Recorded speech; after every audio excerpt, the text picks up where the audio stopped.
Bismillah, assalamu alaikum wa rahmatullah wa barakatuh. Alors, dans cet petit extrait rapide, je voulais vous faire part de la définition de la corruption. Alors, quand Allah par la corruption, donc la corruption a fait rage, la corruption s'est répandue, Allah parle des corrompus et des corrupteurs.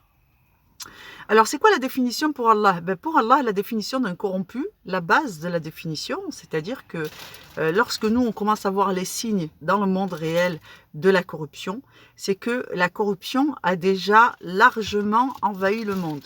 C'est-à-dire que la corruption, c'est quoi? C'est la corruption intérieure, la corruption des âmes.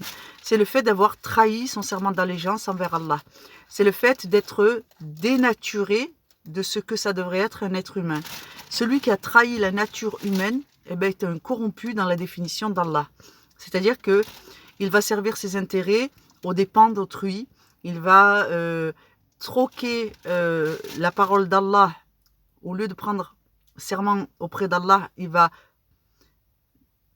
surtout servir ses intérêts à lui et à son clan, en dépit et au mépris des autres catégories, des autres personnes, de l'environnement, des lois, au mépris de tout ce qui est fait régner l'ordre et la justice selon un sens bien sûr liturgique, moral et aussi étatique. C'est-à-dire qu'on peut être corrompu et trahir la démocratie, trahir le drapeau, trahir la patrie, à condition que cette patrie elle-même n'est pas trahie sur le plan moral, déontologique, humain. Donc voilà. Donc si vous avez du mal à définir ce que c'est que la corruption, d'accord? Quand la corruption est apparue sur la terre, c'est parce qu'ils l'ont causée de leurs propres mains, ils ont eux-mêmes trahi leur cause. Eh bien, Allah parle de la corruption des êtres, des individus. C'est quoi la corruption? En somme, en quelques mots, c'est le fait de ne pas respecter les lois de Dieu qui vous disent « Vous êtes soumis à Allah, donc vous devez obéir. » C'est-à-dire, tu ne tueras point, tu ne voleras pas la femme de ton prochain. Vous appliquez à la lettre les 10 commandements.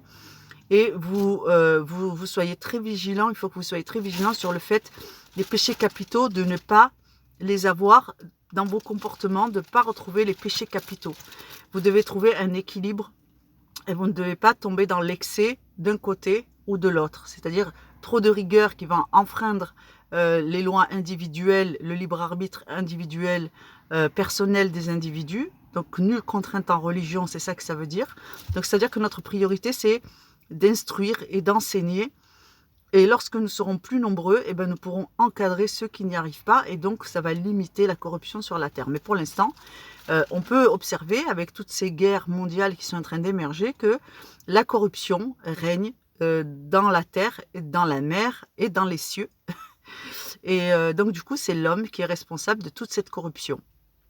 Donc, bien sûr, lorsqu'on arrive à des points comme ça de corruption, il y a des lois dans le Coran que vous trouverez qui vont vous obliger à être encore plus vigilant, à vous replier d'une certaine façon sur vous-même et à prendre des décisions qui ne sont pas les mêmes que lorsque le monde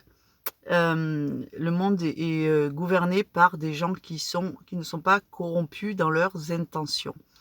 Donc sachez bien reconnaître la différence entre le jihad nefs qu'Allah vous demande et le jihad dans l'action. C'est-à-dire que le jihad dans l'action vous demandera de ne pas manger des mains des gens qui ont trahi Allah et leur serment pour Allah. Parce que yufsiduna fil ard, ce que ça veut dire que vous ne pouvez pas vous fier à eux. Peut-être qu'ils ont empoisonné l'eau, peut-être qu'ils ont mis des substances addictives dans ce que vous mangez, comme le sucre, le sel. Vous savez très bien que ce sont des exauceurs de goût, mais que ça aussi, ça génère une addiction, une familiarité. Il y a du sel dans toute chose, ça booste les ventes. Il y a des gens qui font des pactes sataniques et des sorcelleries pour que vous achetiez, que vous fidélisez leurs produits, notamment dans la cosmétique, notamment dans le foot, notamment dans le... Donc il y a des gens qui font des sorcelleries à grande échelle pour que vous achetiez leurs produits. Donc si vous mangez de quelque chose en vous disant, je sais pas, je suis fan de ce produit, j'en sais rien, des nems par exemple, prenons comme exemple les nems aux crevettes. Vous pouvez pas vous passer de manger des nems aux crevettes. Sachez que dans les nems aux crevettes, il y a du sucre déjà, industriel, hein. Dans les nems aux crevettes industrielles, il y a du sucre. La sauce, vous ne savez pas avec quoi elle est faite. Et ce goût qui est vraiment ce caractéristique du fait que dedans, il y a des produits qui font que vous allez avoir des troubles du comportement, des troubles de l'humeur, vous allez avoir des fringales plus souvent. Donc du coup, ça va encore exacerber le fait d'avoir envie de manger, parce que quand tu manges du sucre, ça te donne encore plus envie de sucre. Et quand tu veux jeûner, eh ben, tu as encore plus de chute de tension, parce que finalement, tu manges plus de sucre que tu ne penses. Donc quand tu vas vouloir jeûner, tu vas te rendre compte que le jeûne, il est plus difficile.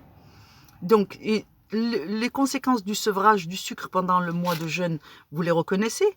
Vous avez des tremblements, vous avez des visions floues, vous avez des troubles de l'humeur, vous avez des colères, des états de fatigue toute l'année. Donc, c'est devenu une fatigue chronique. Donc, à partir du moment où Allah vous dit dans la sourate 2, je ne sais plus le numéro du verset, dans le deuxième hizb, mangez de ce qui est pur. Et ne vous fiez pas au diable, car il est certes votre ennemi déclaré. Donc, ne suivez pas les pas du diable. Donc, globalement, quand Allah vous dit, quand moi je vous conseille si vous ne connaissez pas bien votre religion et que c'est trop compliqué pour vous d'apprendre tout ce qu'est l'islam, c'est beaucoup, et que vous vous réveillez un peu tard en vous disant, oula, ça craint, je ne connais pas ma religion, c'est pour ça que je suis atteinte de mal occulte, que j'ai des femmes de nuit, que j'ai des hommes de nuit, que je mange en rêve, par où je commence, je fais quoi, comment, je m'en sors. Bon, premièrement, refaites votre serment d'allégeance à Allah Azza wa Jal. Ensuite, à son messager. Ça veut dire que vous devez avoir confiance pleinement dans le Coran. Je ne sais pas si votre version, elle est fiable, mais la version que moi je lis, qu'on peut lire en ligne, la plupart du temps, c'est une version qui est fiable. Donc, fiez-vous au Coran, à ce que Allah dit, parce que Allah dit « et je vous ai donné ». C'est Allah qui parle. Il parle à qui? Il parle au prophète Mohammed. Donc, vous validez le prophète Mohammed parce que c'est à lui qu'Allah a donné la révélation. Et troisièmement, Allah a validé le prophète, et ce que le prophète dit est autorité sur vous. Et ça, c'est une loi. Donc, ça rejoint le « La ilaha illallah Muhammad Rasulullah ». Donc, vous devez faire confiance à la sunna. Vous ne pouvez pas triompher dans ce monde si vous rejetez ces trois éléments. La sunna du prophète, Allah et son livre, et le prophète Mohammed comme étant imposé par Allah. C'est Allah qui choisit ses serviteurs parmi les meilleurs, les plus fidèles. Donc, le prophète Mohammed a fait ses preuves. Il est plus fidèle que n'importe lequel d'entre nous. Il est capable de sacrifier pour faire triompher la cause d'Allah ce qu'Allah lui demande, que ce soit sa vie, sa famille, ses amis, son repos, son sommeil, la guerre, la santé. Le prophète a tout avancé à Allah. Et Allah l'avait prédestiné à occuper ce poste. Vraiment, donc Allah l'avait facilité.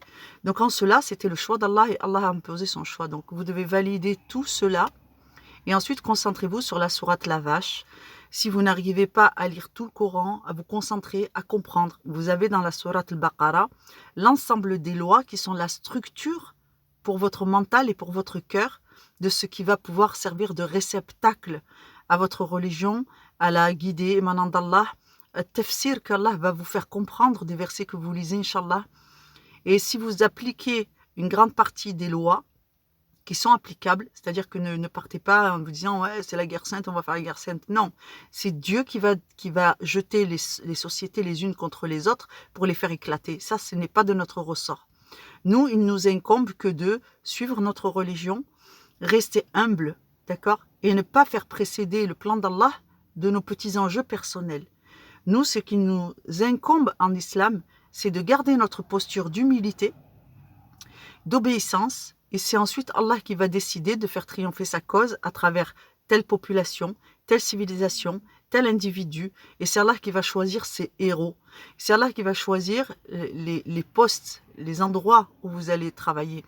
Par exemple, prenons l'exemple d'une sœur qui est puéricultrice, qui travaille dans la petite enfance. Disons qu'elle ne voit pas l'intérêt. Elle se dit, bon voilà, moi je suis la seule musulmane dans tout mon environnement. Certes, je crains Allah et j'aime Allah et j'obéis à Allah. À quoi je sers de plus que ça? Qu'est-ce que je fais de plus pour la cause d'Allah? Allah il lui dit, ma sœur, la première chose que le prophète vous a recommandé, qu'Allah vous a recommandé, c'est la prière.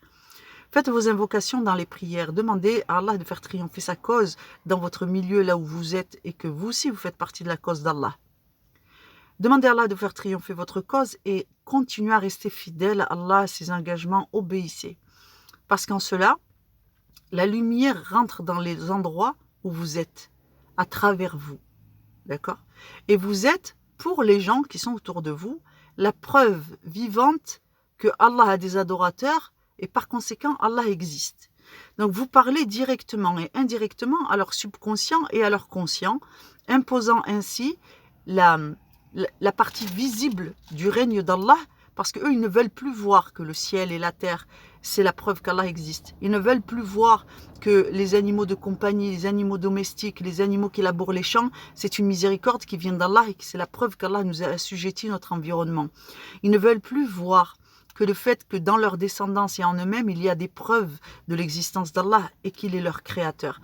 Toutefois, les adorateurs d'Allah imposent encore de voir qu'il y a des gens qui, sur le plan du choix, du libre arbitre, ont choisi Allah et qui, par conséquent, tant que nous croyons, et Allah impose par notre présence une autre visibilité, si je préfère, supplémentaire, en leur disant, vous voyez, vous n'avez pas d'excuses. Il y a bel et bien des gens qui, eux, n'ont pas trahi. Pourquoi ne les suivez-vous pas? Et si Allah va faire triompher sa cause, peut-être qu'il va les convaincre que peut-être ça vaut le coup de regarder de ce côté-là, ou peut-être qu'il va empêcher les gens parce qu'ils vont se dire ouais mais on peut pas faire ça parce qu'elle est intègre et donc du coup elle va nous empêcher elle va nous balancer et on peut pas faire ce qu'on veut parce qu'il y a quelqu'un d'intègre qui regarde, d'accord, qui est témoin. Donc vous êtes peut-être le dernier frein à un certain nombre de crimes. Vous êtes peut-être le dernier frein, mais vous êtes aussi la partie visible du règne d'Allah parmi les hommes, alors qu'eux, ils aimeraient tous pouvoir se convaincre librement qu'Allah n'existe pas et que donc ils peuvent faire la corruption qu'ils veulent, faire les crimes qu'ils veulent. En réalité, c'est ce que faisaient nos aïeux avant. Nous sommes français, alhamdoulilah. Eh bien, figurez-vous qu'avant, c'était la conscience des gens, la morale des gens, la vigilance des gens dans la société qui faisait que les bonnes mœurs, la bonne morale, le bon comportement freinaient le nombre de crimes. Il y avait moins de crimes, moins de meurtres, moins de viols, moins d'assassinats, moins de disparitions d'enfants. Bref, donc il faut prendre tout cela en compte. Salam alaikum wa rahmatullahi wa barakatuh.